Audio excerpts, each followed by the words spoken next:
What's up, Extra Butter listeners? On today's episode, we dive into episode 2 of the summer series, the Summertime Classics, best movies of all time, pulled from many different internet sources of what they want to call the summertime films.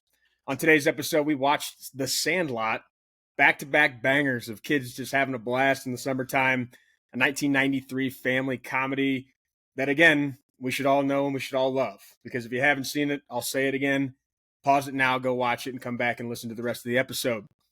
We also had my first AMC Screen Unseen movie that I went to on Monday. Kind of electric. All you get to see is the rating of the movie. You have no idea what you're walking into. Exciting to chat about that.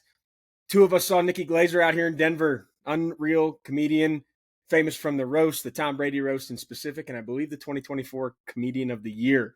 So talk a little bit about that. We've got some gears to grind as always. And Critter is back on the podcast today. Guys, listen to every episode on Spotify, YouTube, Apple Podcast, or Amazon Music. Make sure to go give us a follow on Instagram, TikTok, or X, the Everything app. Everything happens on X. Like, subscribe, comment, retweet, repost, share it on your story. I don't care. Get the word out there. We want to hear what you guys think. We want to talk to you. We want to continue to use the feedback. And I think between the Goonies and the Sandlot, we've been able to do so and getting you guys more engaged. So excited to chat about the Sandlot. Critter, roll the tape. Extra butter on the corn for me. Extra butter. I hope they don't charge a fee. But it won't matter anyway. I got a good movie to play. I'm gonna ask my friends to stay extra butter for me. This is episode 10, and Critter is back on the main stage because Trav is living in Timbuktu out in New York with possibly the worst internet of all time. I think you guys had a trial run with him earlier this week. I wasn't here for, but wowzers. I don't know how it's 2025 and the kid can't get on Wi-Fi. It's shocking. I don't know how, like, if you're an Airbnb and you can't pay for quality Wi-Fi, like, it's not that expensive, guys. Like, unlimited 1,000 meg download speed is still like 70 a month. I used to travel for work, and now granted, I stayed in Airbnbs month over month, but like I would never pick an Airbnb without good internet. And now granted, like I've done weekend trips where you just pick a cheap one, whatever, it's a bed to sleep in. But when they stay for long periods of time. And I know he's brought his Xbox in the past to game. So it's like, I would never pick an Airbnb for a lengthy trip that had shit internet. Like, how do you know? One of the main things.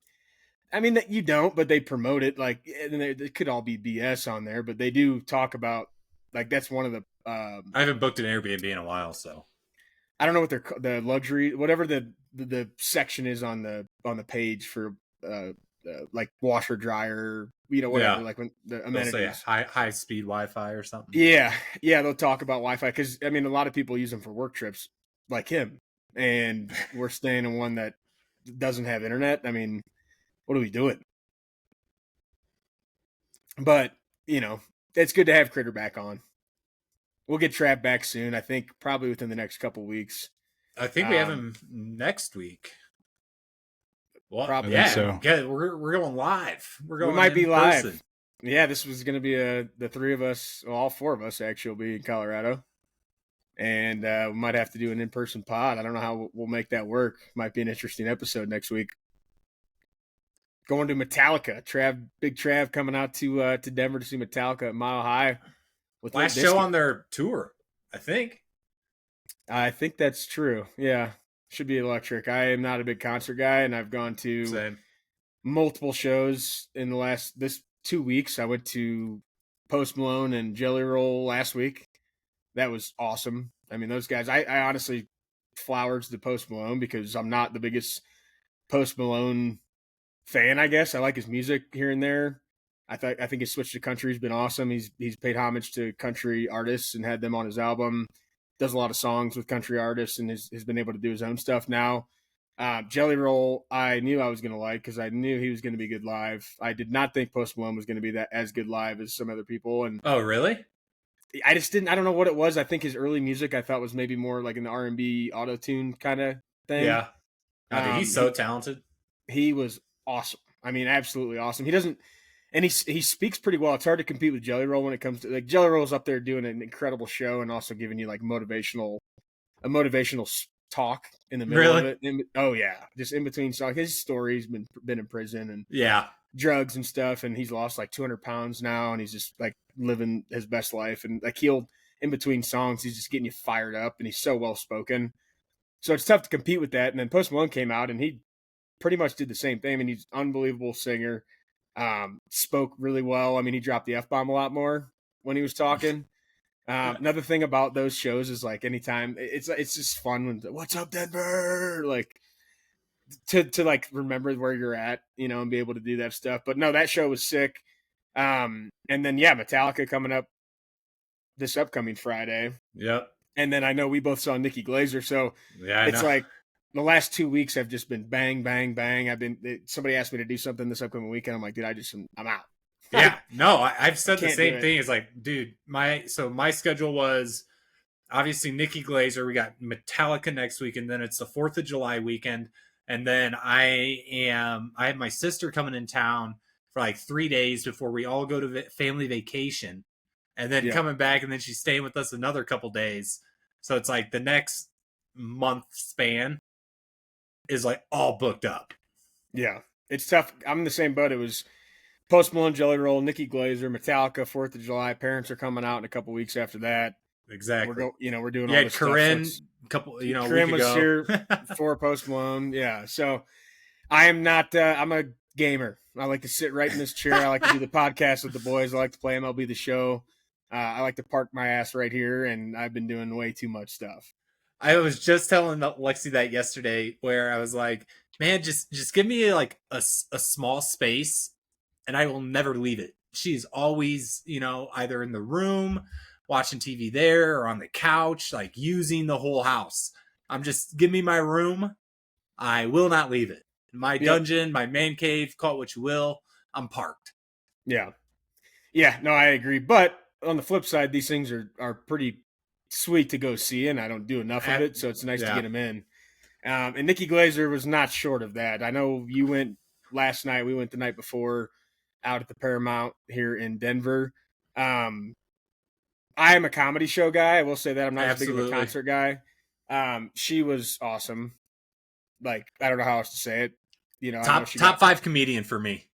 I know I've told you guys, but I've been watching her on Comedy Roast for years and her stand up prior to the Tom Brady roast where she like kind of blew up. So, you always like to see that, especially in, we'll say, the celebrities that you like. But yeah, dude, top 5. She is among the greats in my opinion. Just for, I think like comedians really thrive when they're relatable. And dude, from the start to the end, I am just laughing my ass off because it's like, I've done that. One of the things she talks about is like getting drunk and scrolling through Venmo, like it's a social media app. I can't tell you how many times I've done that. And you're just looking at who's paying who for what. I think it's funny you mentioned that too, because I remember one time texting me and asking me about how was the pizza, and I was like, what the hell are you talking about? And you're like, you Venmo'd so-and-so for pizza. I'm like, oh no, that was just the memo. I never put the memo in for what it's for. It's always just something random. I didn't spend $100 on pizza, I'll tell you that. Yeah, so that's a good reason why I'd put mine on private most of the time. Mine's on private. I can't believe people use that app and just don't have it on private. Like, I don't want anyone to see what my transactions are. Even if they're like $5, like, fuck off. Yeah, it's a weird social media type of idea that they've got going on Venmo. But no, Nikki I had never watched her solo. I mean, obviously the Tom Brady roast. Mm-hmm. I've seen her on, the Golden Globes or the Grammys, whatever she's been on, whether she's hosting or she's just in the audience and is a part of the show recently. But I'm I want the Tosh comedy. Like I'm cool with there's no like you can make a joke about anything. There's no one limit to for laugh. me. Yeah. No, and she takes that to the full extent. And I love that. I didn't really have an expectation going into it. I knew who she was and I thought she was funny. That was it. So I was excited to go, but there's no lines. I mean, I'm sure there are, but like you can make a joke about anything. She holds it true. Doesn't care who's in the audience. It was an awesome show. I'm not a huge some like sexual jokes and stuff. It's not necessarily something that I thrive on. It is what it is. Sometimes it's like, okay, we're taking it a little bit too far. And I thought she did that really well too. I mean, like you can get too far and still be funny. But her show was electric, and I hadn't been to a comedy show in probably almost a year. Yeah, it's been a while. So seeing somebody like her live is cool. And I think that's, a perk of being in a big city is that you get an opportunity to go see people like that. Whereas where we're from, they had the one, the comedy club was actually pretty big. But I mean, for a consistency basis, being in a big city, you're going to be able to go see people like that. I always forget how big Denver is until I'm in a situation where there's just a massive amount of people. It's like I live 30 minutes away from all this. Yeah. And, you're talking about, the comedy clubs and everything. It's like Dave Chappelle drops in on Denver randomly just to go to like some small comedy club. Like you don't get that type of vibe back home where it's like world renowned people just, hey man, I'm in Denver tonight. I'm going to stop by, do a show real quick hour, 11 PM. Like, all right, we'll let them know. Just surprise shows, like drop tickets on Wednesday for a show on Friday. Like it's crazy. And his tickets sell out so fast, man. Like I've gotten the notification, I've been in the queue, and then they're gone by the time I'm at checkout. Well, it's funny that you bring him up because I don't know if she mentioned this. I'm sure she did, but she said her first show she went to was Dave Chappelle at the Paramount. So like kind of funny that you bring him up, but little things like that, like Nikki, I think she was in Boulder for a year and then went to KU. And again, I don't know her life story. That's what she said. I take her word of mouth. I don't remember any of that, to be honest. Yeah, but that's how she kicked our show off. But yeah, just cool. Like she went to a Dave Chappelle show in Denver at that same theater is what she was talking about. So little things like that, and then come full circle. Here she is performing, selling out 5 shows. I mean, it's crazy. Yeah, crazy. It's so much work too. Yeah, I feel for Taylor Swift, great example. Like you're just putting on these massive shows day in, day out, and pretty much saying the exact same thing every time. Dude, and that was like Post Malone and Jelly Roll.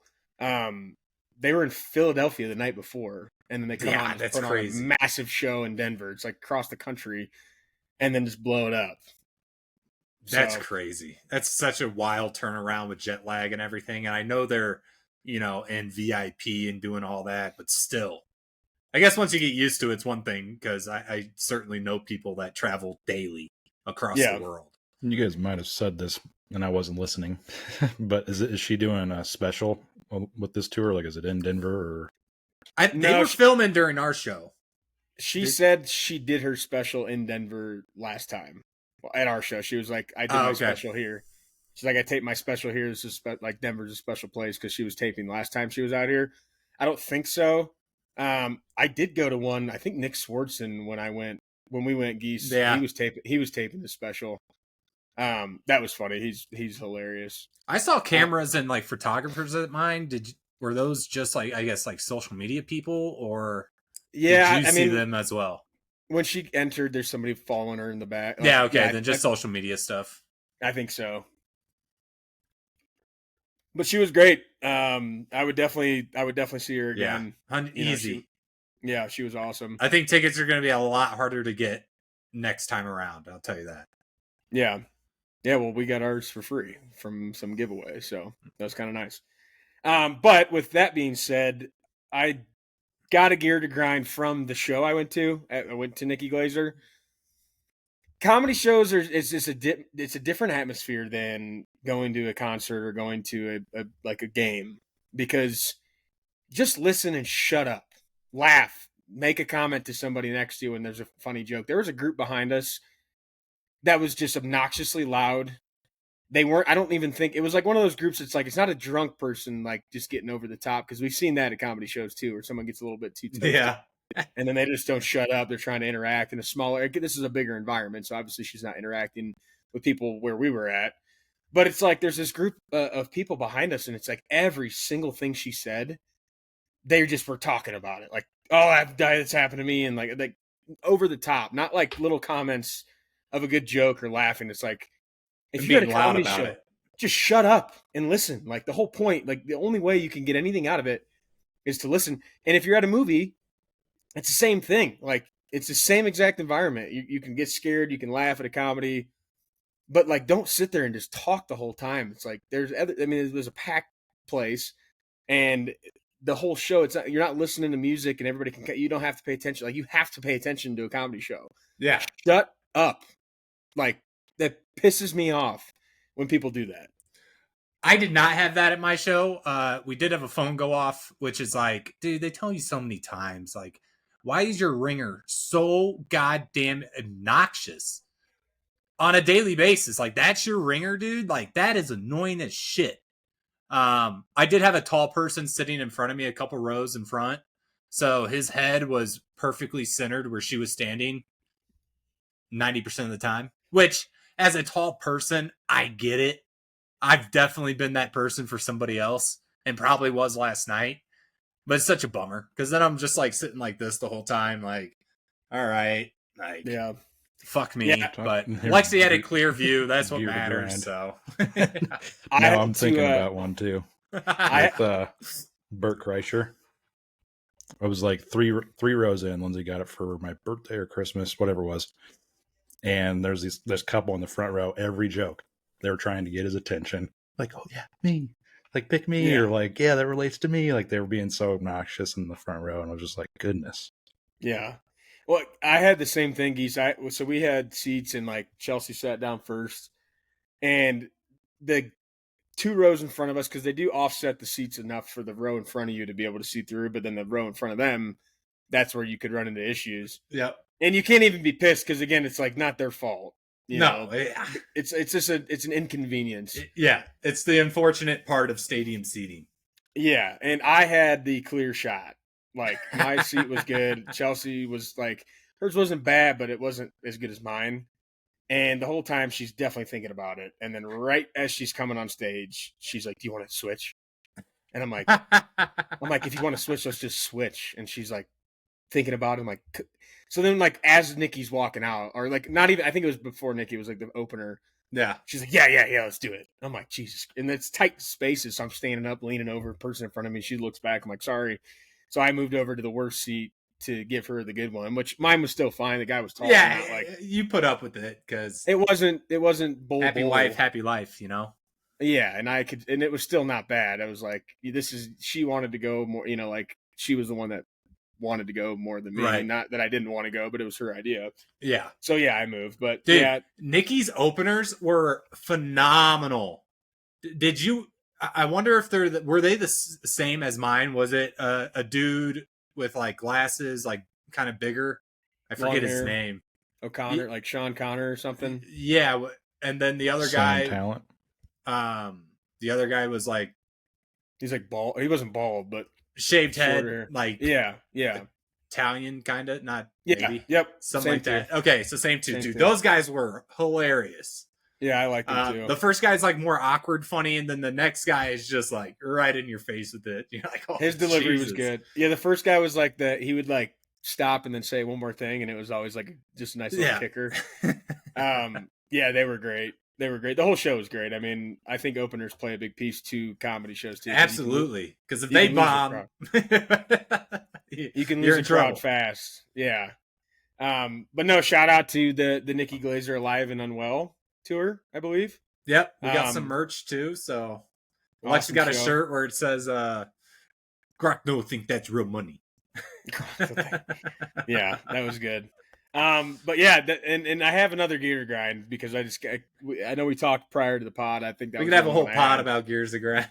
Oh, it's crazy how they just come to you. And we were talking beforehand about getting ready for the show, and then we talk about the Sandlot and Disney Plus and all these streaming services. And that brought me to a gear to grind that I think is a little bit unique to the streaming service because there's like 1,000 now. You got to have them all. Yeah. Hulu, Disney Plus, Max, you name it. There's a service out there now that they all split their shows up on all these different platforms. And I was watching this new show called Stick on Max with Owen Wilson. It's a golf show. Yep.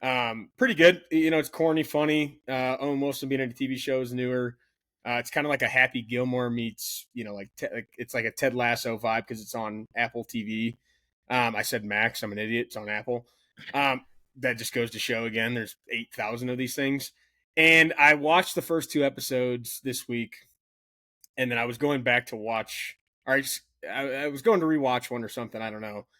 And I had Amazon Prime pulled up, and it was on there, and I didn't remember where I was watching it. So I click it, go, watch an episode, and then it goes to the next episode. It's like, you have to pay blah, blah, blah to get this TV show. I'm like, what I just watched the episodes, and then I realized it's actually on Apple, but they also show you one episode on Amazon. What a tease. What are you doing? Just put it on one platform and don't allow me to watch it on something else and ask me to pay more money, because then I'm just going to leave anyway and go watch it on the other one I got. Yeah, thanks for reminding me. I'm on the wrong website, Yeah, it's like, why are we putting these Apple TV originals on Amazon Prime for one episode to tease you?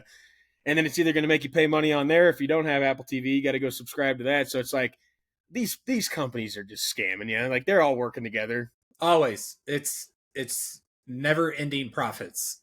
There's unrealized growth forever, instead of just being content with where you're at and your market share. But then your company goes down if you do it that way. So, yeah, I mean, it's all scam. The fact that they just promote each other is like, yeah, it's smart, but it just pisses you off as the consumer. Like, dude. Yeah. But hey, we've almost come full circle all the way back to cable TV. Where it's like you can package like 3 or 4 apps together now. You got Disney, Hulu, ESPN, HBO Max. You can all bundle together. So eventually it's just going to be a bundle. Yeah.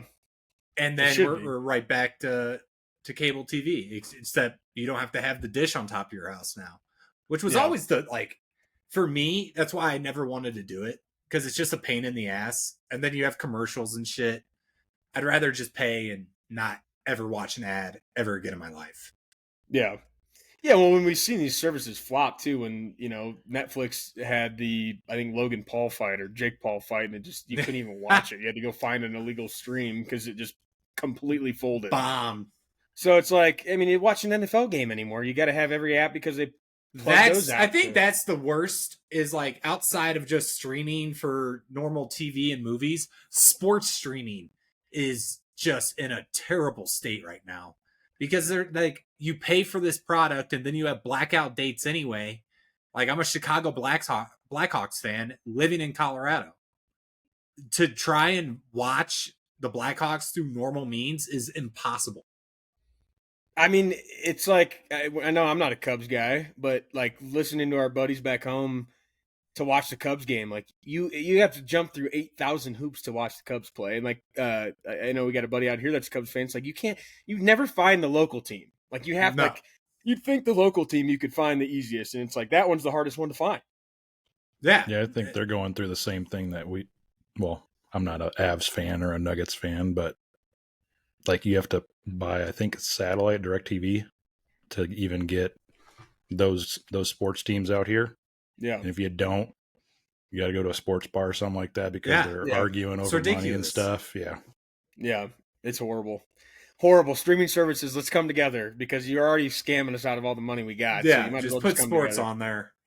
Make it a bigger price for the one app, and let's just get after it, because I'm so sick of bouncing around these goddamn apps to try to find what I want to watch. And then they each have live TV and everything, so it's like, I hear YouTube TV is pretty solid, though. I'm just not paying that money for it. Yeah, and you have to have YouTube TV to get the NFL Sunday ticket. You can't just pay a one-time price for the ticket. No, it's ridiculous. Subscription to keep the YouTube TV going.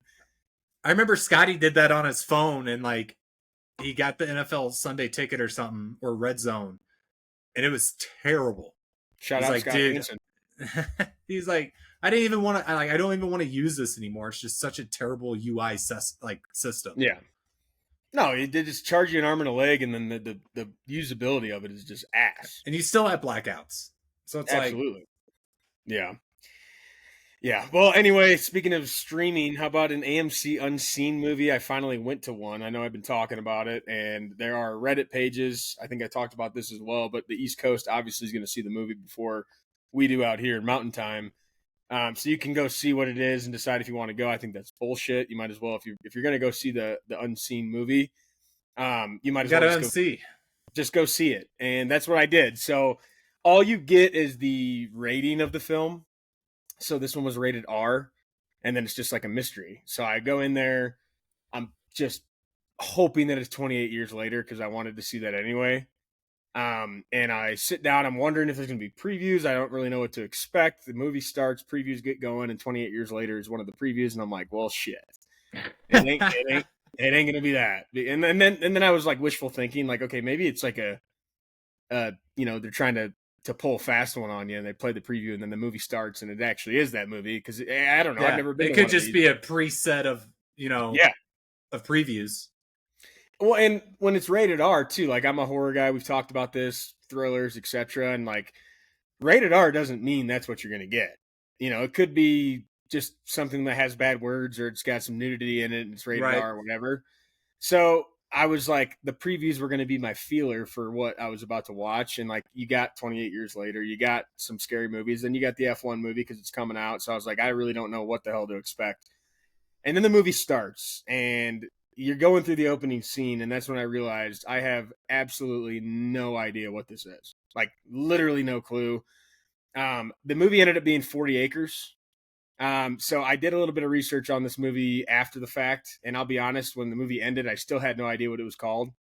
I was looking it up. I couldn't find it. They actually had a 40 Acres. You know how movies sometimes have the title at the beginning somewhere? Mm-hmm. This one, it did, but it didn't. It was like a small bottom right corner, 40 acres, and it was going into this country land, or the farmland. So I thought that was just the setting. I didn't know that was what the movie was called. And then it also the location of it, like 40 acres. That's what I thought. And it had like the intermission scenes of like the Freemans, the boy, the girl, like just different parts of the movie. So I thought it was called The Freemans. I had no idea. And it was 40 Acres. The movie was awesome. I think it's part of the credit to not knowing what you're going to see.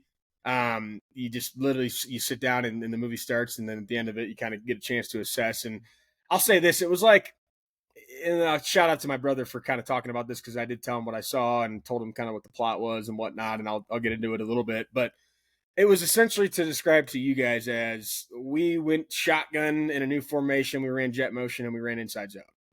We'd seen the plot before. It's not like it's a new twist on it, but it was like window dressing on a movie you've already kind of seen. This movie actually released in Canada, I think, last year, and a couple other countries. And now they're bringing it to the United States. It's done extremely well. Okay. It's a dystopian, futuristic movie where it's a famine, and it follows the family of the Freemans. Critter, I don't know if you can pull that back up because I don't know the lead's name, but she was an incredible actress. Like her part was great.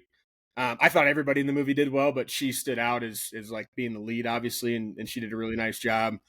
Danielle Deadweiler.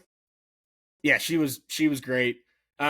This movie was awesome. It's a new twist on kind of that dystopian famine.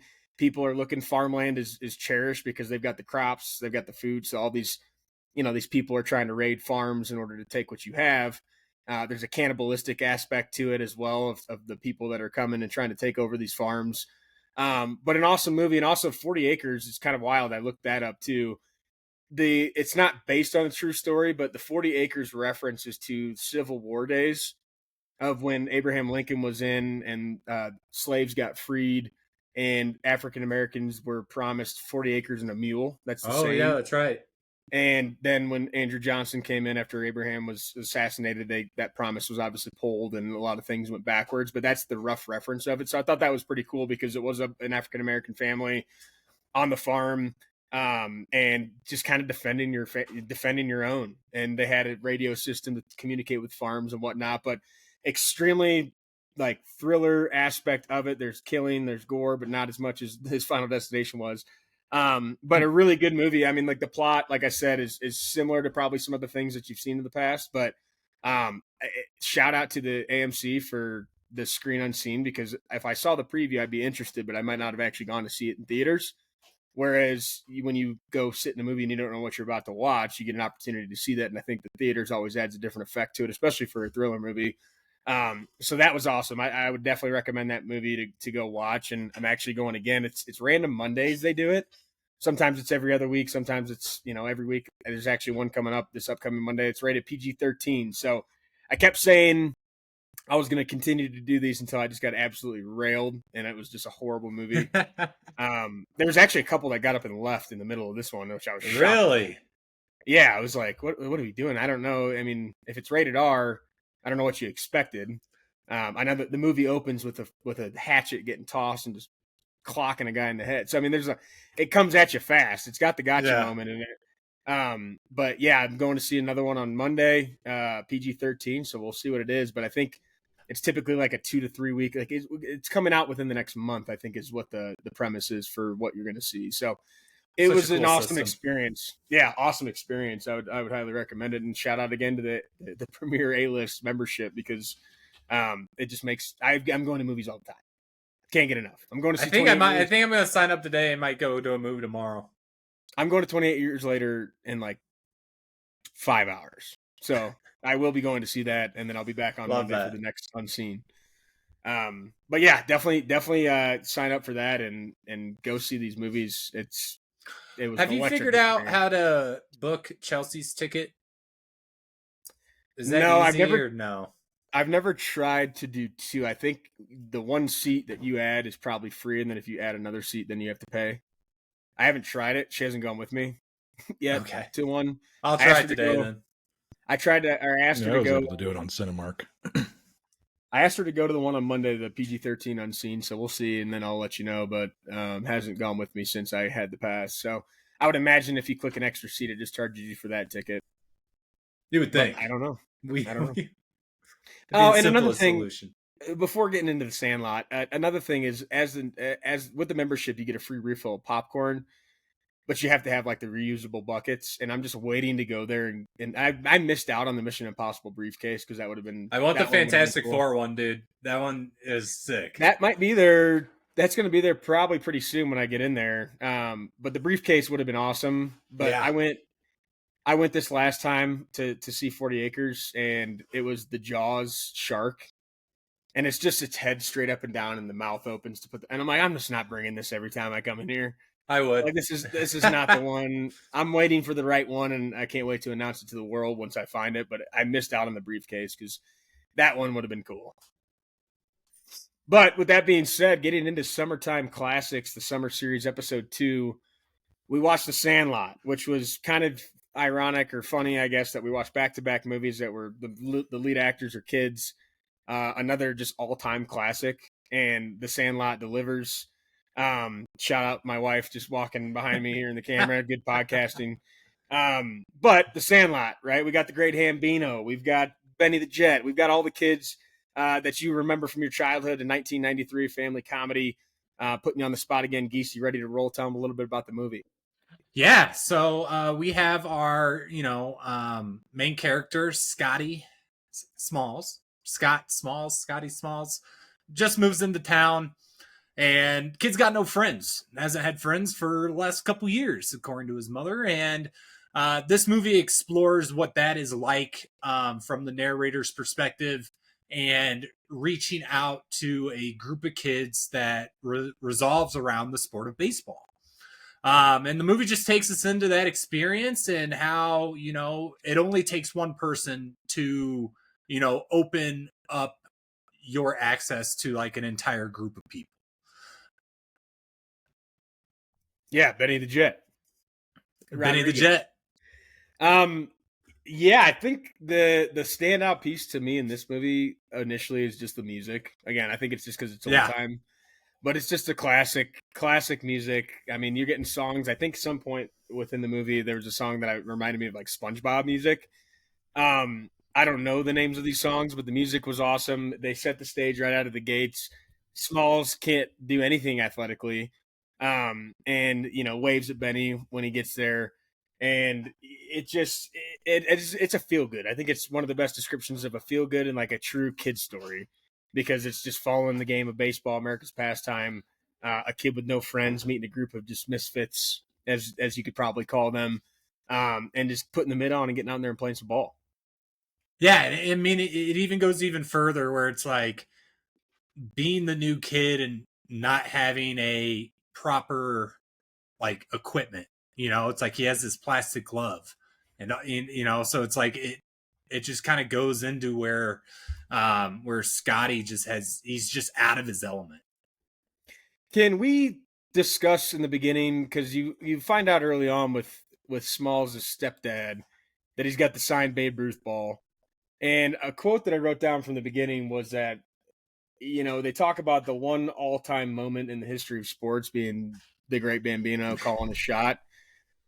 Is that, I mean, this is 1993. It's been 30 years, but is that the one all-time moment in the history of sports for you? Because it's not for me. No, not the history of sports, but again, back then it's all baseball. So, I would probably say, for me, probably the Hawks winning the Stanley Cup. Like, pick a year, I don't care. But the specific thing that pops into my head when I think of like me personally, greatest sports moment is Kaner hitting that fucking slapper at the baseline and no one knows that puck is in the net to win the Stanley Cup. Like, that is all time for me. Yeah, I think the personal takes or something, but I mean, I was thinking more along the lines of like Michael Jordan's. Yeah, I mean, that's another good one. Jump shot against the Jazz, or like Tiger Woods. Yeah, but it's like I wasn't there, so it's like I know. My dad, that's probably my dad. Down 0-3. The Red Sox come back to break the curse of the Bambino. Yeah. There's a lot of. I mean, I guess calling your shot is something, but I guess growing up, like, I don't know if I only knew that. I've never seen it. I mean, maybe I have, but it doesn't stick out to me as the one all-time moment in the history of sports. Is the Bambino calling. Tiger's a good one too, dude. That one. Tiger's fist pumps on the deep putts, and I mean, like, Tiger's got a lot. Michael Jordan's got a lot. Yeah. LeBron's block. I mean, Michael Jordan's free throw dunk is literally a fucking logo. Like, yeah. There's a lot, but I don't think it's the Bambino. I feel like I disrespected Michael Jordan by going with the Hawks there, and I just want to apologize for that because I didn't think of it. But I was shocked that you immediately went to the Blackhawks. Winning the Stanley Cup, but it's like I watched that game live, so it's like those moments to me. It's like, yeah, Michael did all that shit, and you can watch it on YouTube, but I personally didn't see it, so it's like the things I remember. Yeah, I was talking like, I mean, we're more so all time than like personal. Right? Personal. No, I hand up. I personal wise, I definitely feel that because I've had plenty of the Eagles won the Super Bowl twice in my lifetime. Hopefully that's not the last that we get, but Jalen Hurts' dagger. Before we continue in the movie, but this last year's Super Bowl is like, and the Eagles looking to run the clock here, or maybe just throw the dagger and just hit Smitty right in the basket. So, yeah, the Bambino all time. Let us know what you think. I don't know if that's the best moment in sports history or not, but certainly not for me. The other thing two things that I took from the beginning of the movie is that, one, the pickle is something that is brought up a lot, getting out of a pickle. Also a baseball reference, getting caught in a rundown. Or the game pickle is literally just getting caught in a rundown.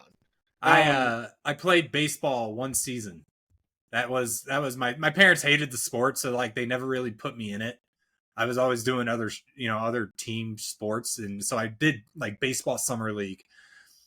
Man, I hit one ball out to left field, just bombed it. I'm thinking, I'm just running bases, dude. I don't even care what, like, I'm not looking at the coach. I'm just running, and I get caught in a pickle and tagged out. So it's a tough spot to be in. Yeah, no, that was my one moment. I fucked it up. Yeah.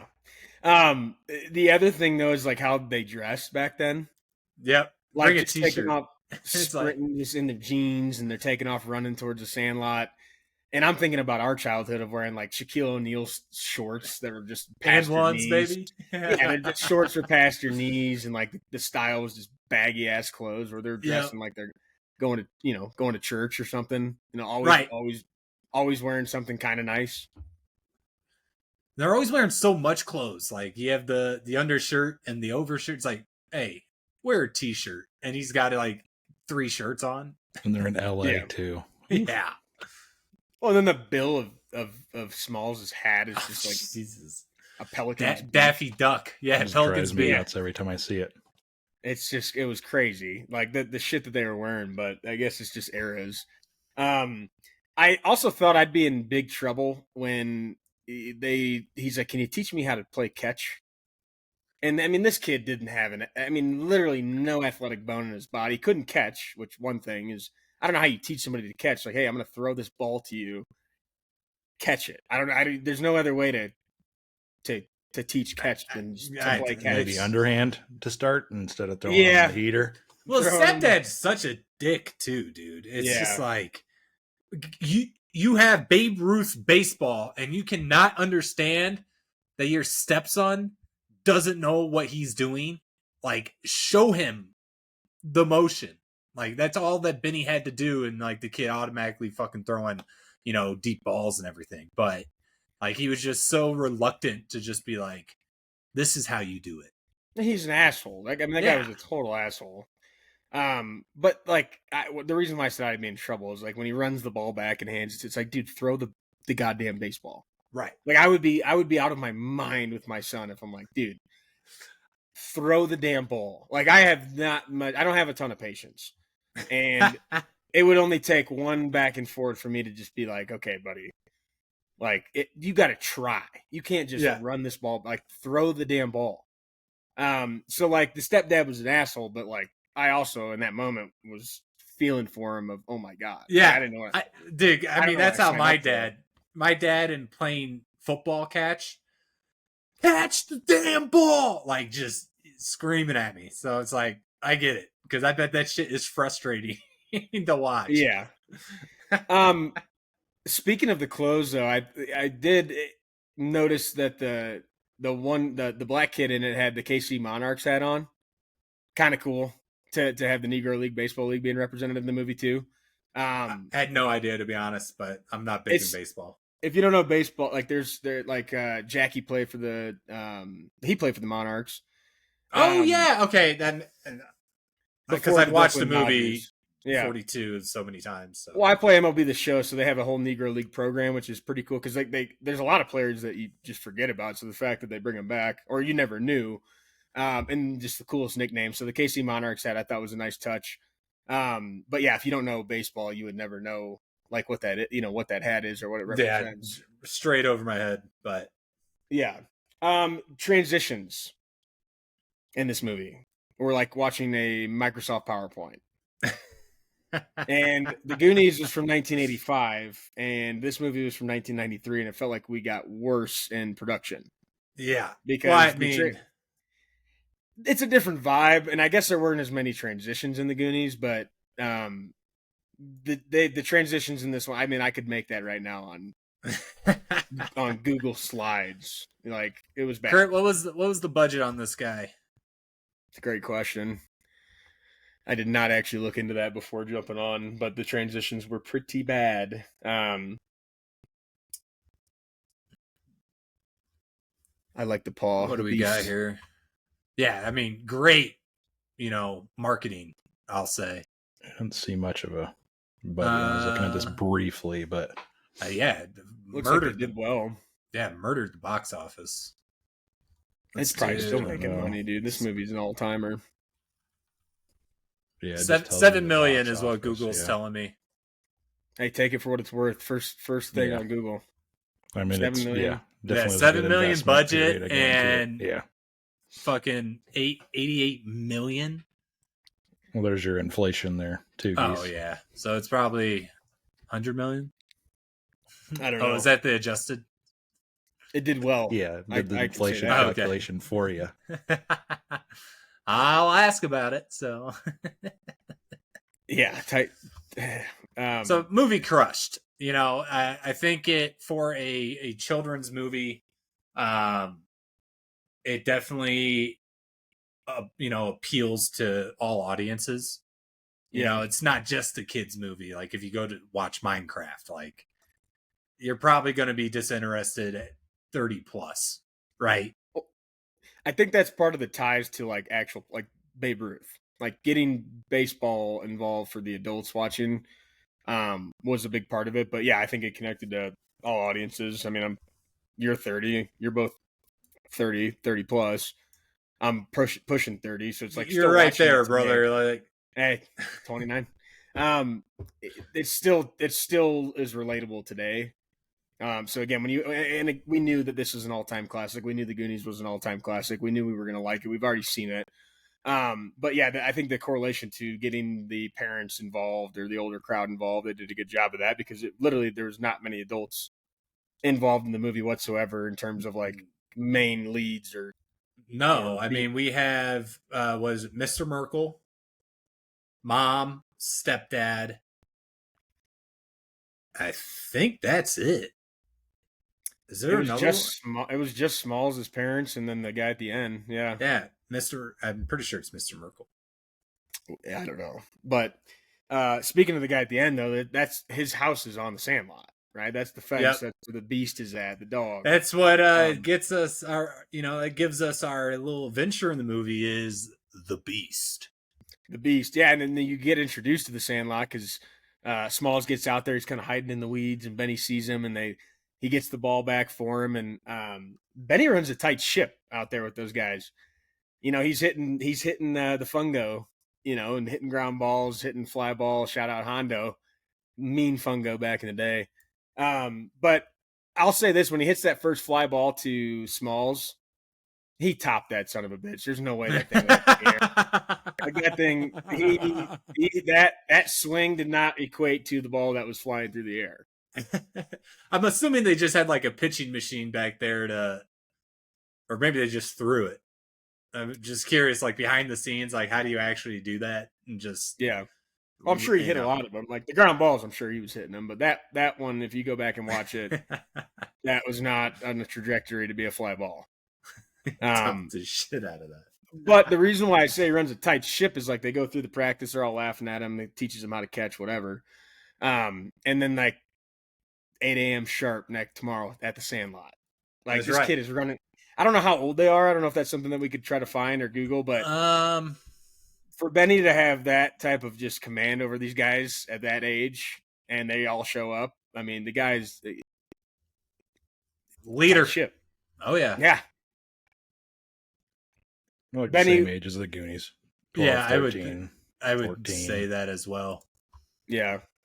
And then that kind of leads us into the guy's name is Danoons, who you were talking about, the pitcher. He's just hamming it up with the ham, just talking his shit, throwing heaters. Oh yeah. Yeah, well then that's where Smalls learns about the beast for the first time too. Right. It's like that fence is just shaking, it's loud. I feel like we've watched so many of these movies that like there's a perception of something we don't know about yet, where they're talking about this dog like it's Godzilla. Like the balls never come back. This thing will chew you up and spit you out.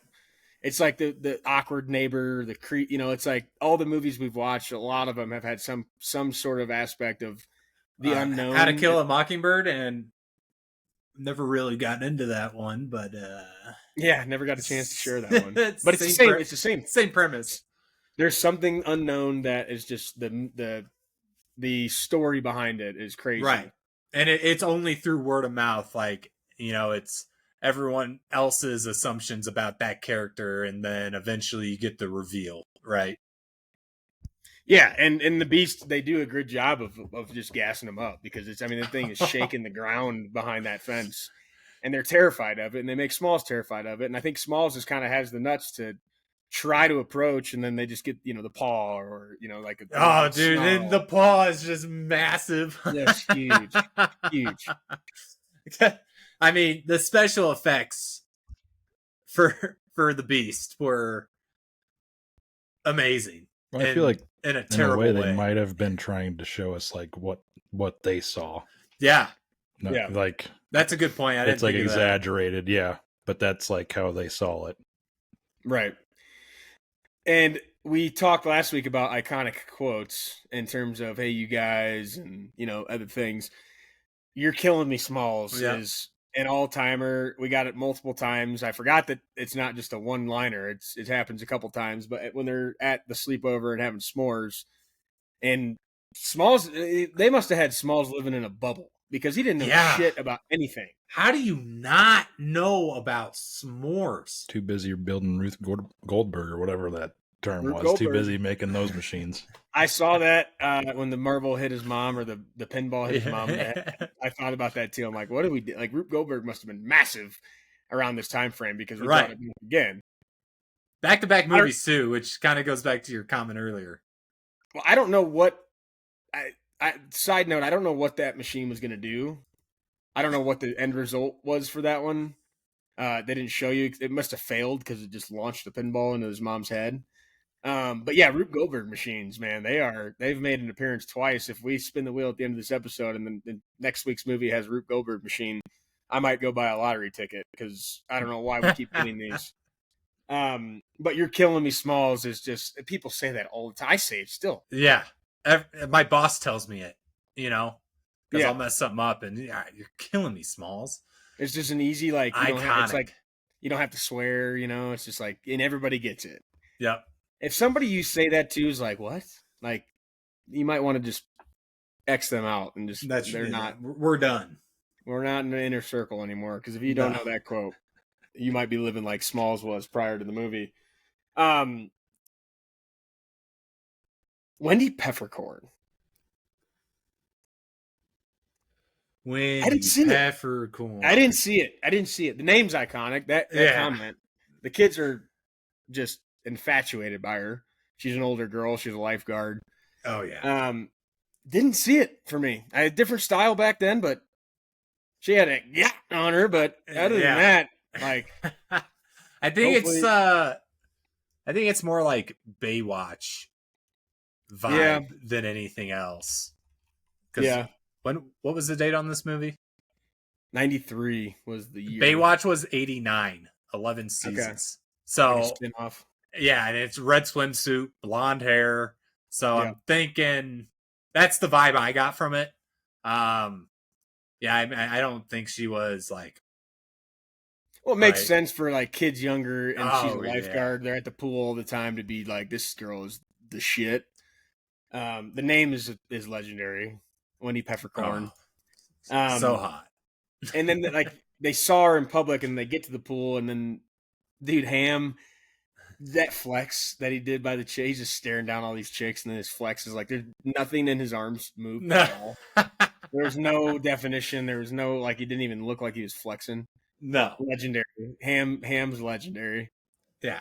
And then just cannonball! And just the biggest splash ever. There's just, maybe some traps there. The traps are going a little bit. He's got room to fill out. The arms were just not there. I think it's a funny point too, where it's like, I don't view myself as looking like I did as a kid, but when you look at child actors and then how they grow up, it's like, dude, that guy looks identical to what he looked like as a kid. He is. Ham specifically, Beans from what was it, Even Stevens? Mm-hmm. Yep. So it's like those guys, Shia LaBeouf, like they look identical to themselves as kids. Yeah.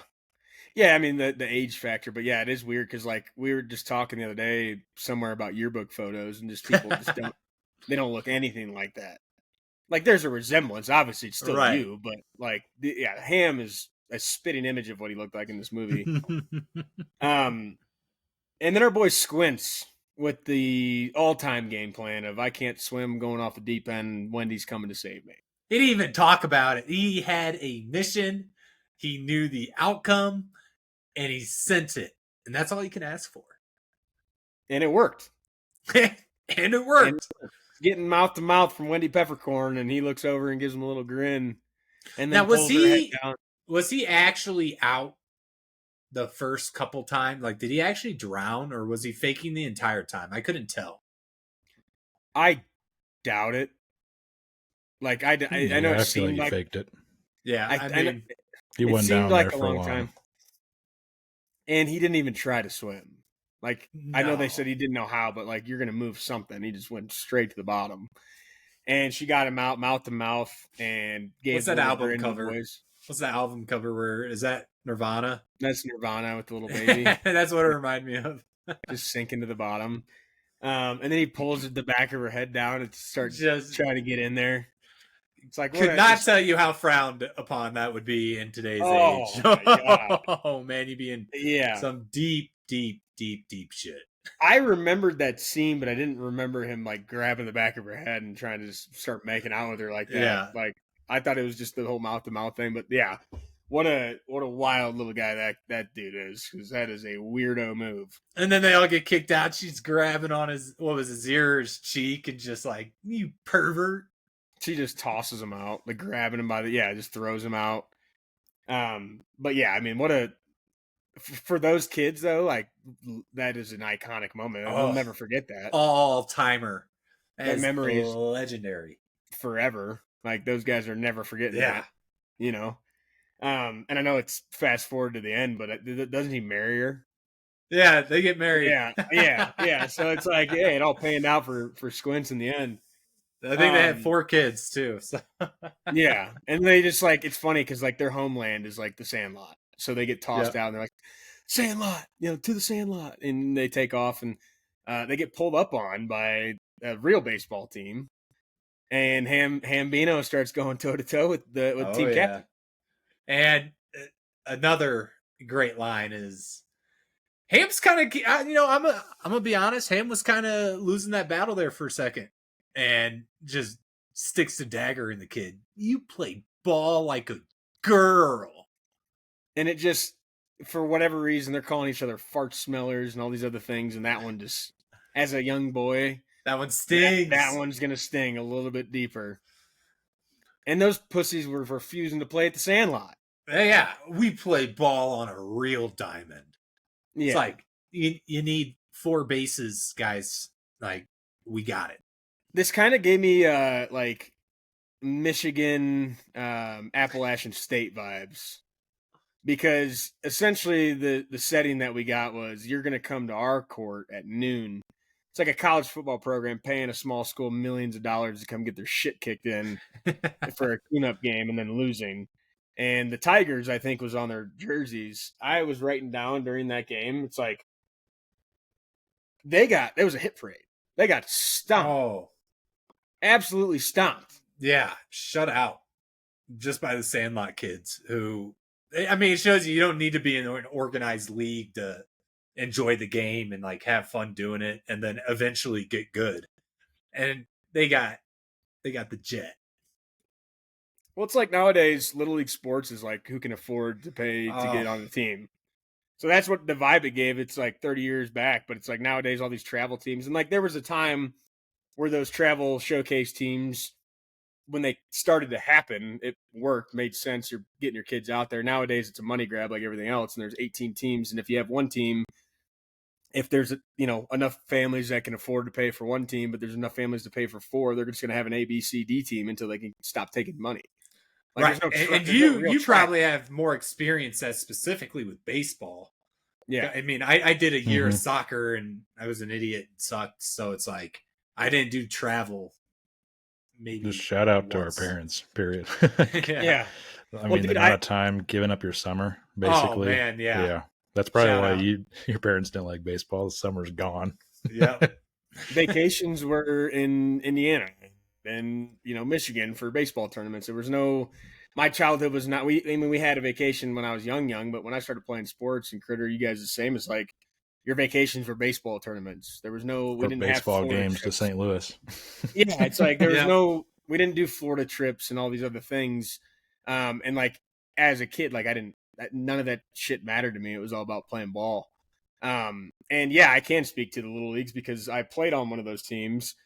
that kids got cut. You try it out, right? There's one team, and then now I taught my cousin's a high school baseball coach, and it's like those teams take anybody now because if you can pay for it, they'll build another team out. You guys are going to be horrible, but they're just going to take your money. Yeah, because they used to have a cap on it, right? Because I remember there like 2 teams was like the max you would see, and you have your A team and your B team. Yep.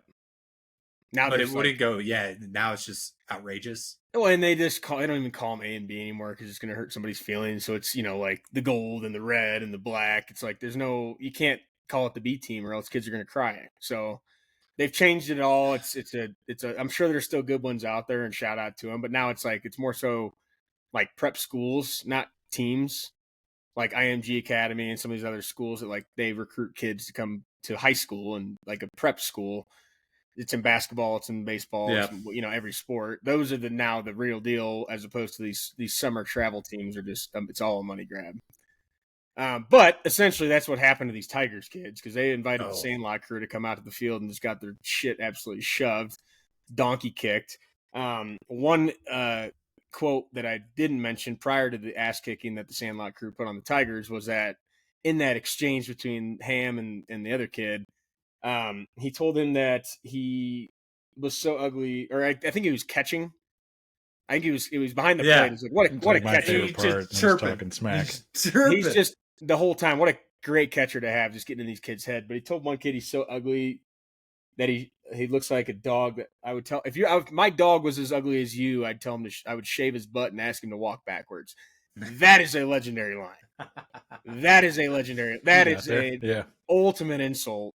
I struggled on that one, but that was so funny. Like, it's like you've heard it before, but every time you hear it, it's like, wow, that is a tough one to get.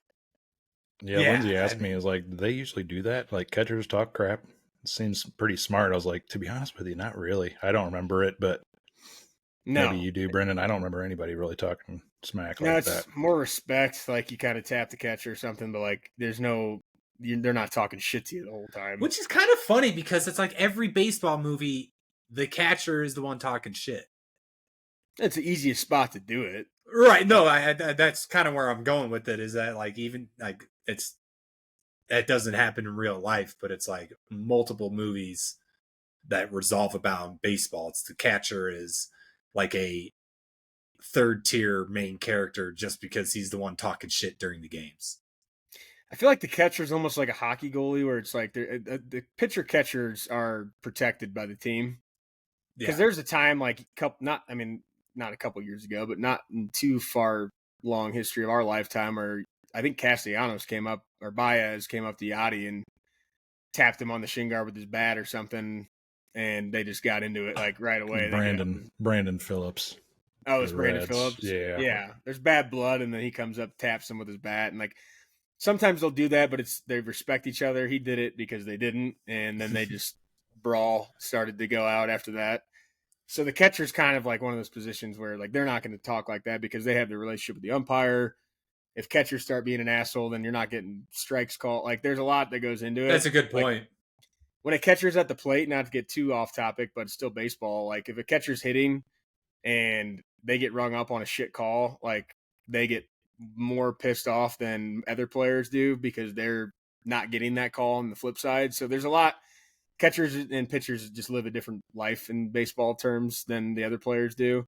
But yeah, no, to the point of Ham, like that's what I mean, like in a little league game or like a Sandlot game, that's what you need because those kids couldn't hit water if they fell out of a boat.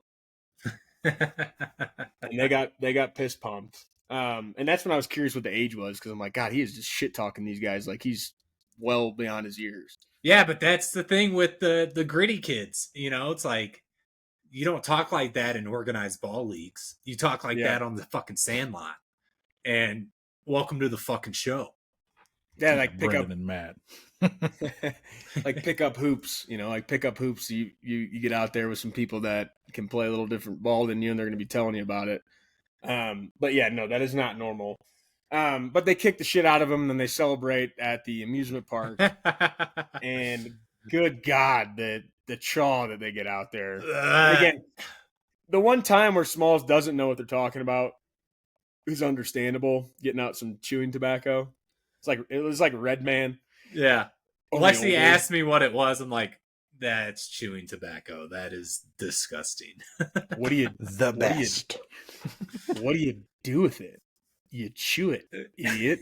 Like, and then they get on the worst ride of all time to get on after throwing in chew. And I felt that because I've chewed critters. You've chewed geese. I don't know if you've ever tried it. I'm sure you have. I haven't done long cut. I did pouches for a spell. That shit will get you going. Oh my God. No way I would ever touch that shit again. My dad is a lifelong bandits connoisseur. So it's the real stuff. Like back in the day, we'd get Red Man and wrap Big League Chew around it, and it was kind of good. But the long cut stuff, like that's different than like Cope long cut. Long cut, like that shit is like full strands of tobacco leaves. Like it looks disgusting. It smells like raisins. It was like cool to do back in the day. I would never throw in another lip in my life. I'd probably die. I'd probably spontaneously. Were you doing that when you were playing ball, like at summer ball or like in high school, obviously? But so fun story. We in high school ball when we were in the playoffs, like regional sectionals and stuff. We had a pretty good high school team, and we'd always call it top 10 in the outfield. Like nobody, like a couple guys would be playing infield, like the guys that are trying to get some real work in, and then the rest of us jerk offs were in the outfield just playing top 10. So top 10 was essentially if someone, we're taking BP, we're shagging balls, somebody hits one to left field and you're playing center, like the guy who's underneath it doesn't have rights to the ball. It's the kid running from center to try to make a top 10 play. So like you just got out of, if the ball got hit right to you in the outfield, you just got out of the way because someone's coming in hot. And we would have Red Man out there in the outfield, and we would be dipping and like throwing fat lips into this shit and wrapping Big League Chew. And then when you go up to bat, our head coach was right behind the cage. And like, obviously we can't have that stuff out there. You would just be at the plate taking BP and you just would never spit. And like your mouth is just getting full of saliva and you're just trying to take hacks and you're trying to hide the fact that you just got like a big old mouth of chaw in. But yeah, we did do that. Never had the ball. I thought maybe you would do it in summer ball, not school high ball. school. I don't even think we did it. I don't even think we did it much in summer ball, but in high school we did, which was funny. But like it was a tough, like your 10 pitches, like you want to get up there and get out of there because you're about to throw up if you can't. So, but not something I'd recommend to kids this age because they get on that spinning ride and the legendary song. Na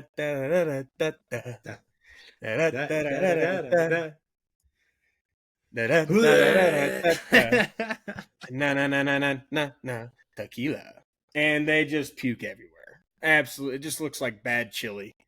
Just puke on everybody. Like it was so disgusting, and you saw it coming.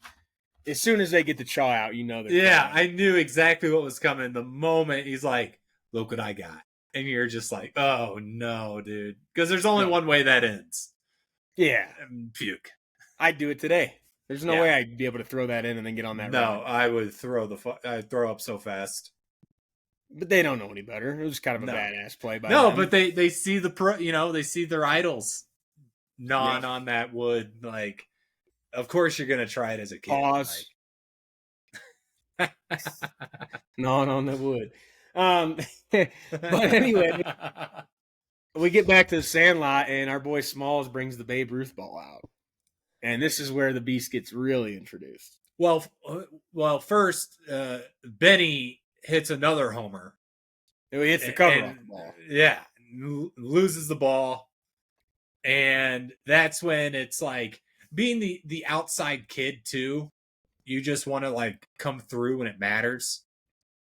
And he's like, oh, dude, I can go get a baseball. Like, I know exactly where a pristine one is. Yeah. And grabs the Babe Ruth ball. Why? Because his stepdad never told him who the fuck Babe Ruth was. Yeah.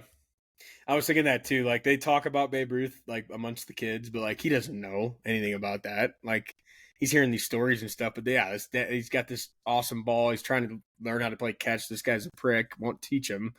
And he's got, like this iconic memorabilia item. And the only thing that Smalls knows about it is I've got new friends and we don't have a ball. Yep. He only knows him by the Great Bambino. He didn't even know that's who it. the Great Bambino is. He just knows a nickname. Because what Smalls did, I would have done. Like, to come through for the boys. I got a ball, guys. Like, don't worry.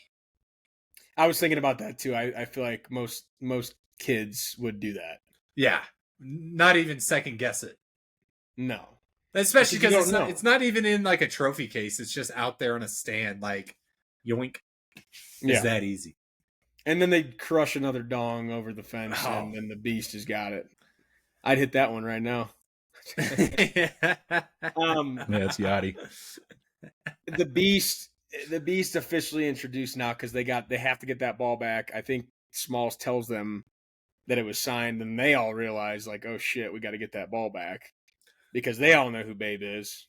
Right. Well, it's like Smalls is just losing his absolute shit, and no one else knows that was Babe Ruth's ball. Yeah. And they're like, dude, relax. We'll go get another one. Like, it's no big deal. And he's like, no, you don't understand. That was my stepdad's ball. Like, not mine. And I don't even think it's not even the Babe Ruth. It's just like, he took that from his stepdad. And it's like, I have to get that goddamn ball back. Yeah. Like, that's not my ball. And then they're like, yeah, no, some lady signed it. They're like, I think they all knew at that point where it's like, some lady signed it? What do you mean? It's like, yeah, it said like Baby Ruth on it. Like, and they're like, what? Babe Ruth signed that baseball? And then they're all in though. Then they're like, we got your back. We got to get that baseball back. We got to get that fucking ball back, dude. Which I think this moment is actually like, for a kid's movie, I think the plot is set up really well. Just because like the first half of the movie is all is introductions, them getting to know each other, bonding, and then the second half of this movie is like your Home Alone, your Root or whatever that Rube Goldberg mechanism type adventure is. Yeah, there's like a legitimate climax and like I don't know what the movie term is for it, but like there's a problem now. There's a plot twist where they have to come together because it's a feel-good movie. They're playing baseball, shooting the shit, worried about the beast, but the beast isn't that involved. They never have to go over there. And now the beast is here, and the main antagonist of the movie, I think might have been the word I was looking for. They have to go enter the Thunderdome. The Thunderdome. And the ways they come up to get this ball are just creative as shit. Yeah. Well, and it's like, Benny is just like, dude, let's go buy a baseball and we're going to write Babe Ruth on it and put it up there just to give us some time, guys. Cause like, it's so smart as a kid too. It's like when you stole alcohol from your parents or something, you just fill it up with water and like put it back in there. Like no one's going to fucking notice. Right. Yeah. It's like, well, it is like that. I mean, alcohol is probably more frequently used than this baseball, but like if you're not inspecting your baseball every time you walk in. Right. It's always there. It's like, I'm not always looking at my Lego sets when I walk by them. Like if someone came through, and I've had that happen before where some kids like took a minifigure or something. It's like, I don't notice immediately, but like 3 days later, I'm like, yo, where is that? Yeah. So it's like, it's just high level thinking by the Jet. It's inevitable that they will find out, but for the time being, the Jet was, I mean, the guy, El Capitan. Man before his time, because he had it figured out. He had it all, but they put that first stick in there, Beast torches it. The vacuums was awesome, just trying to suck that thing up. And well, it's like Treehouse just the Beast is just throwing it back too, and it's just blown up, twisted metal, and just kind of just like throwing it back into the field. So it's like your perspective of the Beast is like, dude, this is just massive dog. Dude, when the treehouse, I was just gonna say when the treehouse blows up is just funny as shit too. Like just an absolute eruption, and then they're all fine except the one kid's just covered in vacuum dust. He looks like he's been through a war. Kind of walks off. Oh quietly. My god, that would smell so bad. That's like what fucking kids though. It's turn off the vacuums, and they just run away from it instead. Blows up. Yeah. One of the comments I had here was, sorry, Crit, I'm just going to go. One of the comments I had is like, where do they keep getting all this fucking material at, man? That's where I was going to go. Like, they can't buy a baseball, but they can buy all of these tools, vacuums, everything to make all these contraptions, but they can't. Like, that was the problem where they couldn't buy a baseball. They're probably just taking it off a construction site next door. Like, you come back to work on your project, all your materials gone. Like, what the fuck? Well, then you got the damn catapult machine that they build, and they've got all these, these levers and like, they had to have been stealing the shit, right? There's no way they just came up with this on their own. I actually like the dialogue in between all these, where it's like, I forget the one kid's name who's like coming up with all these harebrained schemes. Where he's like, it's gonna require more work, guys. And just like everything fails, and it's like the next stage, the next step is like, this is going to be a lot more work than I thought. And these plans are just getting more intricate, And that catapult machine, I mean, credit to them. That was a sick idea. And then we get, I think it's a pretty iconic scene because you're just like, okay, like they figured it out, ready to catch it. Here comes the beast. Just snags it. Yeah. And I wanted to mention this earlier, but I think I might have. I can't remember. The special effects of the dog is just like, it's not real. I mean, obviously, but it for the time period there to make it look like this is just like Clifford essentially. Yeah, oh yeah. It's just I'm always laughing when the dog shows up because it's just like so stiff and everything, but it's just a huge like set piece. Just flying through the air. It's like the OG Jaws. It's just on a conveyor belt. Squints is always like, you got it. Pull it back. It's like my favorite part because I know exactly what's happening. And they're all screaming and everything, and he's like, you got it. It's just every time. And then, obviously the beast catches it, but Babe actually shows up to Benny. And like it's like, you got to do this. Like the quote, legends are remembered, but heroes never die. And then Benny's like, I got to get this damn baseball. Like he's like, I'm going in. He's put himself in a pickle. Literally, that was like, that's why I wrote it down at the beginning, because I'm like, this whole movie is about being in a pickle. Because I think the first thing he says is like, he puts me in the biggest pickle I've ever been put in. That's a good point. I didn't make any of those connections to where it's like, oh, he said it multiple times. But I think that the narrator is Smalls, and he talks about. No, he is. Yeah, you're right. Yeah, and then he's like, Benny put me in the biggest pickle of my life, and that was the pickle, was the ball getting. A lot of baseball terms getting thrown around these days, I'll tell you. Yeah, and then Benny gets in there, and then you get introduced to the beast, and it's just a normal dog. Like, it's a big dog, but it's not like, I'm glad they went that route, though. Yeah. It's like, how do you... Like, don't not show us what it is. Right? And well, it's like, and they show you, like, all the man-made beast, I'll say, the prop beasts throughout the movie, even in the flashback. And then, like, they actually just have, like, a normal dog interacting. I think it's just definitely a better direction than, like, keeping the beast, animatronic. Yeah. Yeah, and it was a big dog. It was drool. I mean, it was what you would expect. And, like, kids being scared of. Like, it is a big dog. I don't know what kind of dog it is off the top of my head, but... St. Bernard, I thought.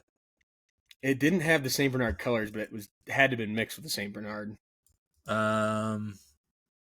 Interesting to find out. It had the St. Bernard face for sure, but St. Bernards are usually black, brown, and white. But it definitely looked. Mastiff. English Mastiff. Okay, those are big dogs. So 180 to 190 pounds, 30 inches tall. You're gonna have a tough time, in my opinion. Squints would have been toast. Oh yeah. But no, I mean, I think that's a battle for anybody, adult or kid. And that's another like legendary scene is when Benny gets the ball, takes off, Beast breaks the chain, and just leaps over the fence like this. And And then they're just running through the town and just ripping up the Founders Day parade and all this fucking stuff. Everything up, man. It's like you had to run over the tables. I think the cake scene is actually I wrote that down too. One of the more iconic moments of this, because it's just so manufactured in a way where it's like, whoa, he jumps over, dog jumps under, and then the cake ends up falling on those guys anyway. What do we got? Hercules. Hurt. That's his face when he's getting the ball. Yeah. I mean, not horrible. I mean, not a horrible. No, but it's like it just looks like it's like a puppet, crocodile, or an alligator. I thought the cake was also funny because Ham stops to like snag a little bit of icing. He knew he was. Yeah. The types of characters we have in these are actually really similar to what we had in the Goonies. I think there's a lot of parallels between those two films. So, just kind of reiterating what you said about, like, it's like, ironic that we have both these movies where it's like they are pretty similar in nature. I think the Goonies is better, but I think there's more, variance in the Goonies than the Sandlot. Yeah, there's more kids involved in this one. But I think you're right. I mean, they do a good job again, I talked about this last week, but like the acting done by kids is pretty damn good for these type of movies. And I don't think that's always easy to do. But yeah, no, I think the variety of characters that you get within these kids films, and they do a good job of playing them. The Sandlot delivered on that too. But yeah, the Goonies, they're different. There's similarities, but very different in terms of the movie itself. Yeah, for sure. The Benny getting back to the backyard to try to trap the beast in its cage too, or in its house. Like, I kind of forgot of what happened there, and I was like, "Damn, okay." No, yeah. It's like, how's he gonna shut the door on this thing? And then the fence just comes barreling down on it, and it looks like a freaking haboob comes through with all the sand that gets blown up. It's massive. Yeah, yeah.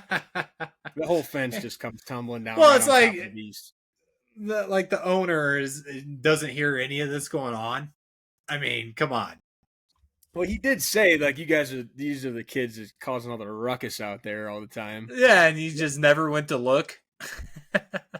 No, I mean, he's probably lived there forever. Look at his backyard; it was a shithole.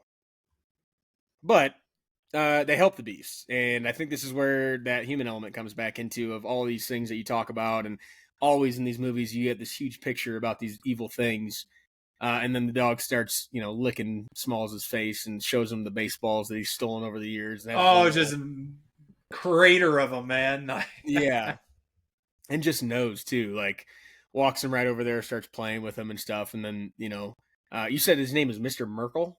Myrtle. Sorry, Myrtle. I've been putting a K or C in there. It's Myrtle. Myrtle. Yeah, he comes out and he's blind, which, to your point, has nothing to do with how his ears work. Probably heightened. I think that's kind of, I don't know, but I think the senses are heightened when you lose one of them. And he's just very calm. Hey, we brought your dog back. And he's like, then he had no idea he was gone. No, and well, it's like he's like kind of shocked. He's like, it's been a long time since someone got the best of the beast. Yeah. So it's like he's just always been chilling out, and the dog's just been a menace to the town. Yeah, it's a good guard dog. I mean, no one's gonna fuck with the guy's house with the dog like that in the backyard. No, except kids. Yeah, except kids. Kids are the ones obviously to look out for. Yeah. Getting into the house there was a pretty cool scene. And I thought it was funny when he's like, George signed that ball? And he's like, who? He's like, babe, well, yeah. He's like, oh, you're dead where you stand. Like, yeah, you're fucked, kid. Like, that was not a good sign for Smalls there. Yeah. And what, he played with Babe? Like, that was his he was a former player of the great Bambino, and so former teammate, maybe. What did I say? I think he was like, their pictures was maybe a Pittsburgh Pirate. I don't know. I can't. Wikipedia really just says former player, and that's also James Earl Jones who plays that guy. I thought he was. I was going to say legend. Yeah. But yeah, so he had a bunch of sports memorabilia that you know, to his point, I mean, like, he can't see it anymore. It's just a ball to him, really. So it's like, I got your back here, man. Take this one. Oh, you have a signed baseball too? He's like, there's a lot more names than that on that. Murderers Row, I believe, was what they called those Yankees teams with Lou Gehrig and Babe. And I totally side note here, that going back to the scene with Benny and Babe when he talks about, heroes never die, and like when he sees the Hank Aaron card, he's like, Henry Aaron, I think I'm going to hold on to this one. Like, shout out to Hank Aaron, like obviously Hank Aaron ended up being an all-time great too. But yeah, it gives him the baseball. It's like, that one's signed by everybody on the goddamn team. And it's like, I got plenty. Look at all that stuff over there. I don't need it. You need it more than I do. And the stepdad's still an asshole about it. Yeah, could you imagine if that kid came back and didn't have a signed baseball to replace it with during that time period? That kid is going to be black and blue from the ass beating that he is about to get. Yeah, I'm also thinking like he got grounded for a week, so the baseball he replaced it with is like, I think the stepdad did like it, but it's almost like you got to set that precedent. You got to. There's punishment no matter what you're doing. Like, you still stole this ball and ruined it. It's like being truthful to the cops. Like, I appreciate it, but there's still consequences. Yeah, and I think that's why, like, the grounding. Like, yeah, I think the ball he got, maybe like from a, and who knows? I don't know if Again, I think the guy got it signed by Babe. Maybe he got it passed down or he bought it. Whatever. Who knows?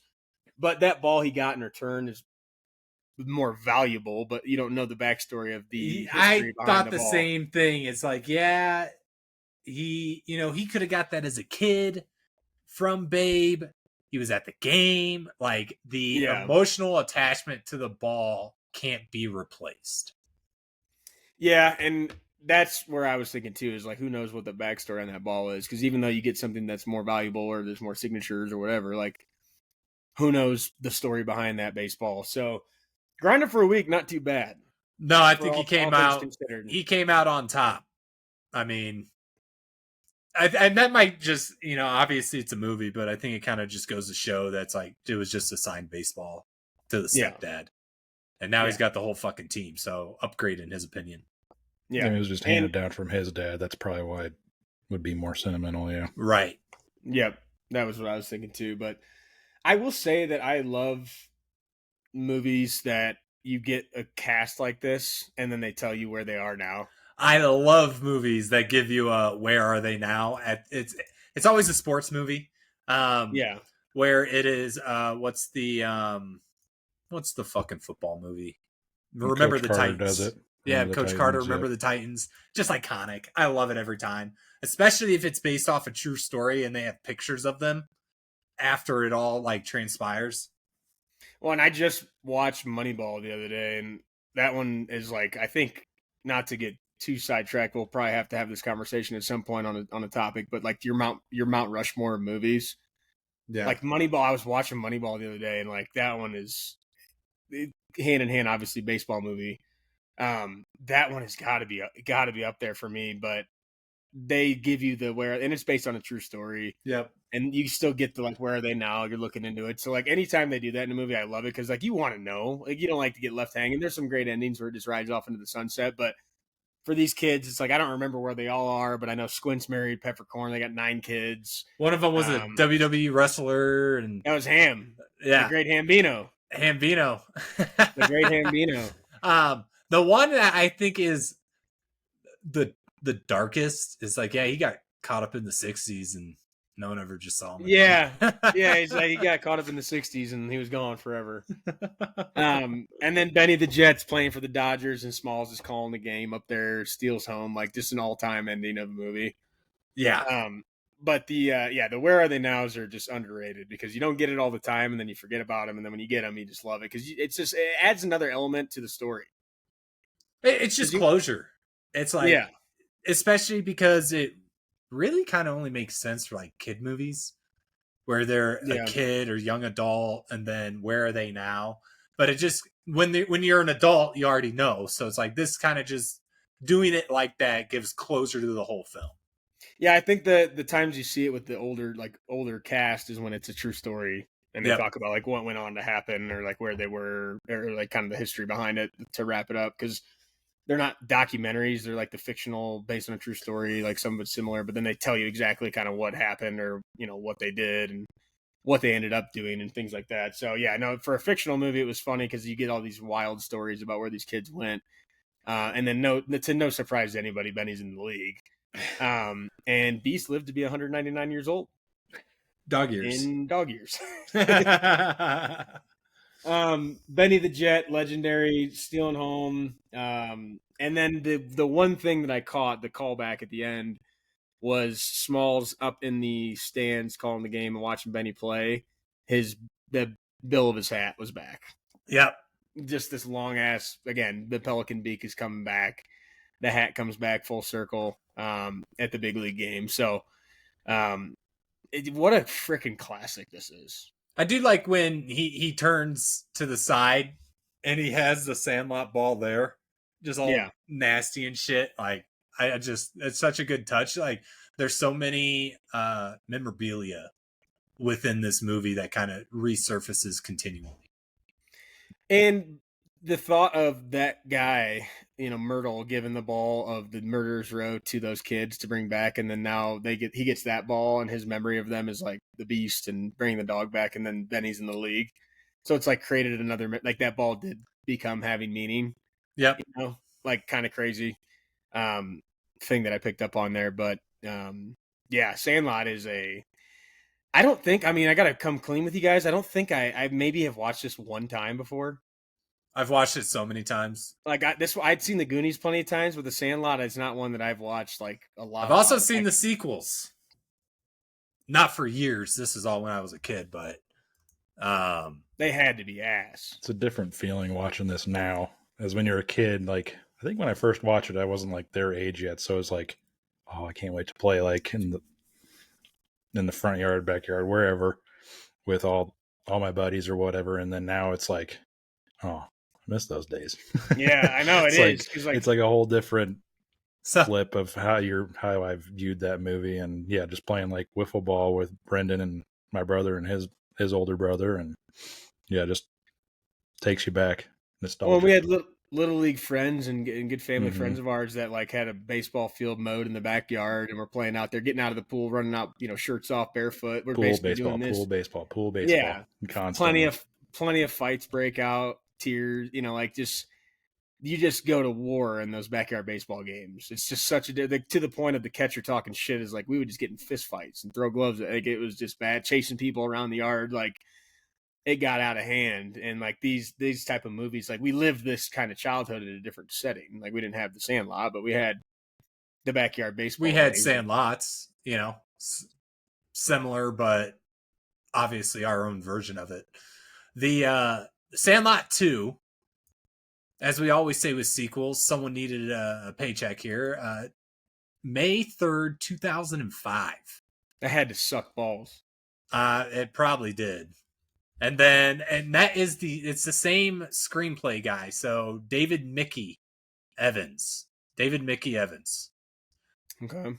He did the first one, he did the second one, and then Sandlot Heading Home. I don't remember this at all. It looks Never heard of it. That's terrible. the one I saw on Disney Plus when I was searching just to watch this one. It has to be bad. The Benchwarmers 2 didn't even have anybody the same characters. Look at this one. Like, it's just the same type of thing. This one looks terrible. Yeah, most of them are. You can cut that crit. Sorry, I messed it up. But no, overall though, for the summer series episode 2, I am now just hoping that we continue to get just all-time bangers, because I know we've got them on the wheel. I know there's a couple that we could hit that we've never seen or never heard of, but now it's like you get the Goonies, you get the Sandlot. Like it's going to be tough to continue this, and there's movies that are going to be able to do it, but I don't know. The first two have been all-time. One last thing here. There is this is just Wikipedia or Google, so I have no idea of the validity of, I hope that's the right word, of this, but it does say untitled prequel to be announced, and it is the same writer as the first two movies. You're talking about Sandlot? Sandlot. There's going to be a fourth one. Paychecks. Need them. Paychecks. Prequel, is that like before Smalls is even there? Yeah, I have no idea. So no Smalls. Well, I think the reason why would probably be because you can't have the same cast anymore. So it says an easy way for them to never have to mention these kids at all. In 2018, a prequel film was revealed to be in development. I'm assuming that is no longer the case.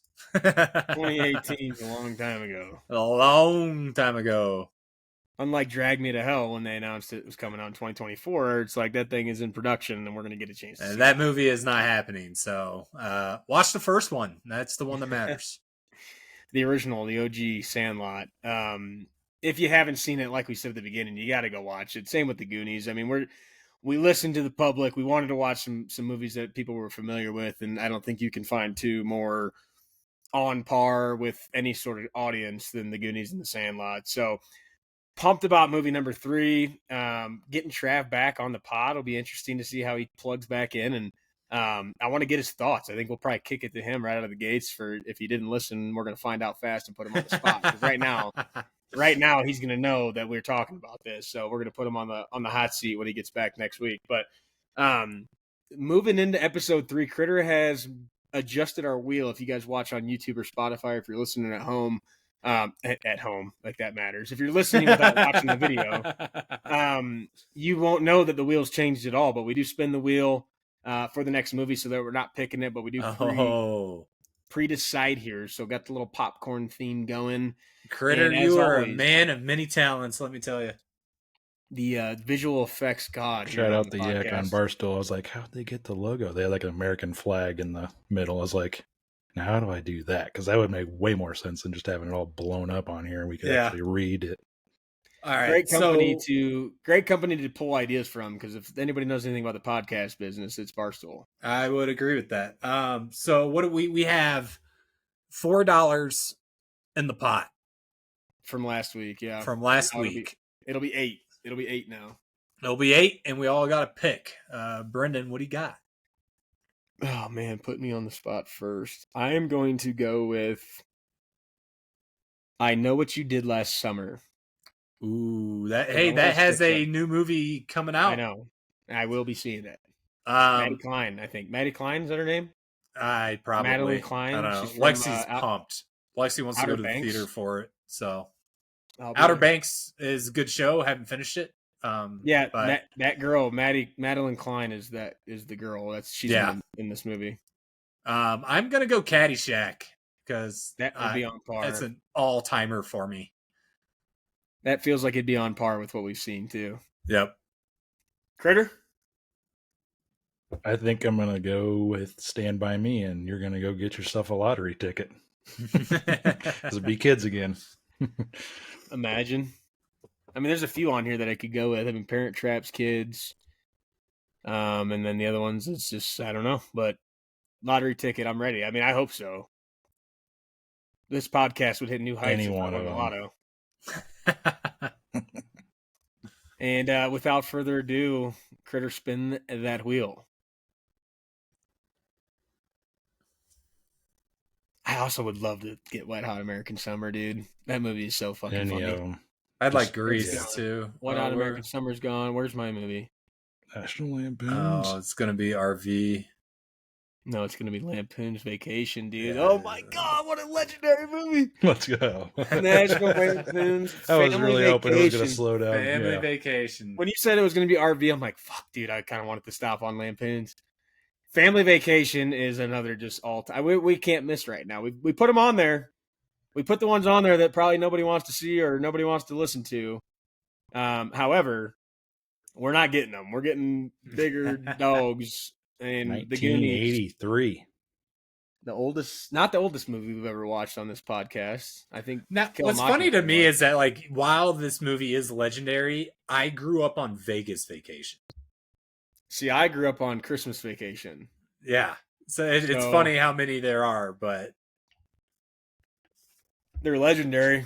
I mean, there's a reason we've got multiple of them. Yeah. I think I remember Vegas Vacation more than this one. I don't even remember. That's what I'm saying is Rusty getting all I put $1 and I want a car. Put $1 and I want a car.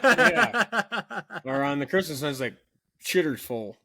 Oh, Lexi, that is one of Lexi's all time is Christmas because like bend over, I'll show you. And when he's getting like, not to get too far, when he's like expecting the bonus and the people are leaving, he's like, see him, like, fuck you. You're, just kind of feeding it to the people in the back of the line. Pumped for this one because I do think I definitely can recall more from Vegas and Christmas than I can from this one. So it's gonna be a great movie. It'd be a good watch. And just another like heavy hitter.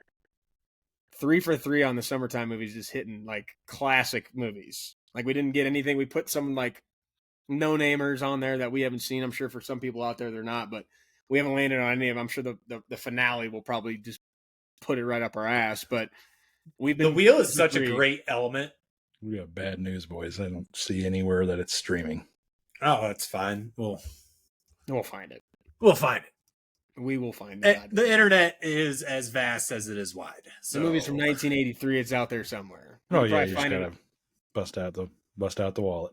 You could probably get it on. You just put National Lampoon's Vacation online free, and you'll have it. Watch it on the Sundance channel on next Saturday. Get your VCR out.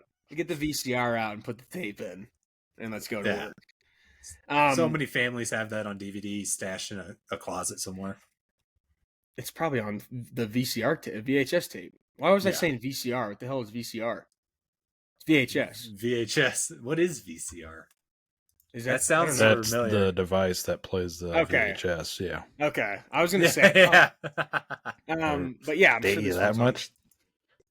VHS tape. I'm sure it's out there. But another great episode, guys. Thanks for listening. If you like it, please drop a like, drop a follow, drop a retweet, reshare, post, like, comment, subscribe, do all those things for us. We would love to hear some feedback.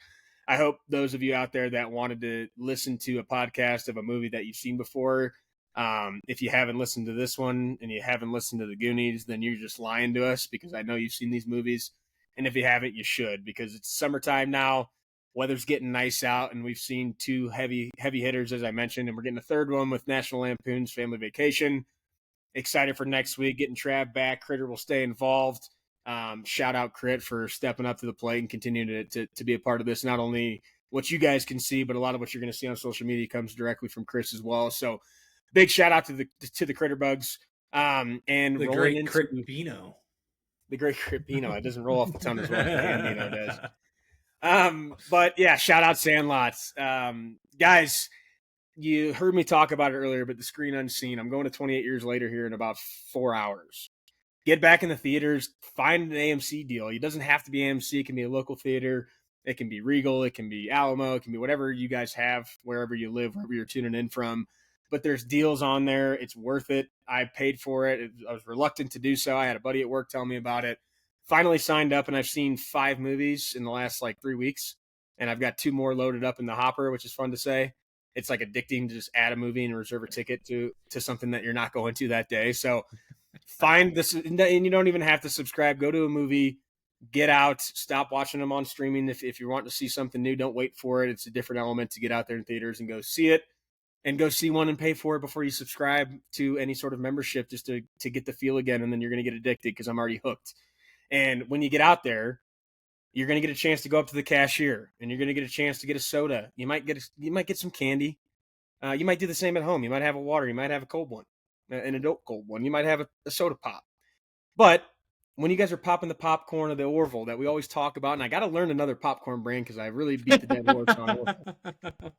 You guys are going to get that bowl going. It's going to pop in the microwave, or you're going to order that from the cash register guy or girl. Actually got a shout out for my Eagles gear the other day of a Philly fan, so go Birds. But guys, you're going to get that popcorn, and what you're going to want to do with it is you're going to want to go over to the refrigerator, or you're maybe going to want to get the spray. I remember back when I was a kid, there was pink and blue spray butter that you put on your popcorn, or you put on your Pop-Tarts, I should say. Or you're in the theater and you get a chance to press the button and get the drizzle. You get the little rotation, bring it around town, as my good friend SpongeBob SquarePants would say. Hold it a little bit longer because you want to make sure you don't forget your extra butter. Guys, thanks for listening. Go follow us on social media. Catch you next time. Extra, extra butter on the corn for me. Extra, extra butter. I hope they don't charge a fee. But it won't matter anyway. I got a good movie to play. I'm gonna ask my friends to stay extra butter for me.